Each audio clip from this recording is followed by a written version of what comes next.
Squad, welcome back to InhaleGamesHQ. You can call me COMM, and today we have another Ehpex intel video bringing you everything you need to know about the Sun Squad collection event, so let's dive into the facts. Starting with the limited time mode they're bringing us called the Heat Wave.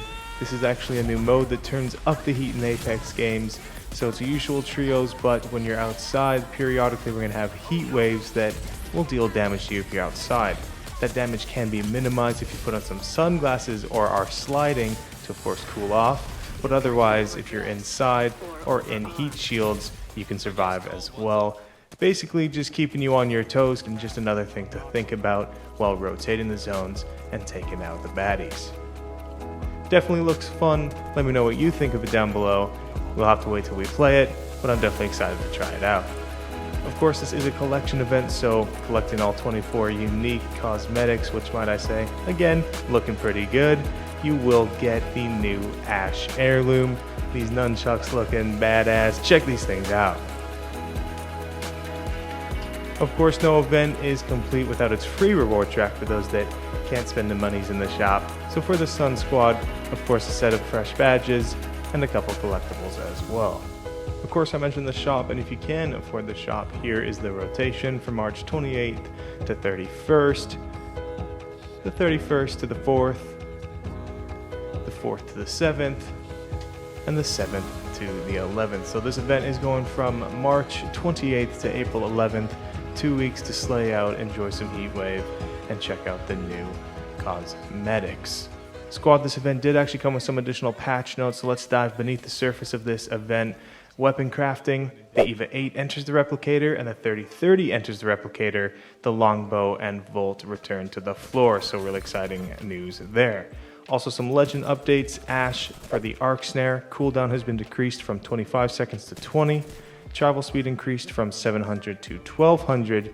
And tether activation delay and snare grow time decreased by about 50%. So the arc snare will move more reliably and hit intended targets. A couple quality of life changes here as well. They say hide in-world item UIs when aiming down sight, and also hide in-world crafting UIs in the center of the screen when aiming down the sight. Some bug fixes here as well, just a quick little list. Let's read through it here. Starting with some perks for some of the new classes, the extended supply bin will more reliably give survival items in some cases when they are needed. Weapon supply bins will more reliably give attachments to teammates in specific edge cases.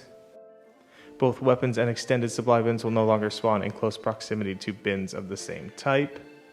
They fixed a bug where re-rolling daily challenges would not produce the intended result of providing a non-mode dependent challenge.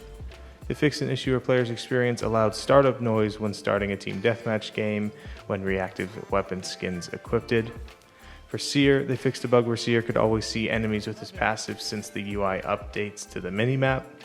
For Octane, they fixed a bug where players could not cycle their weapons when using the stim tactical while on a zip line.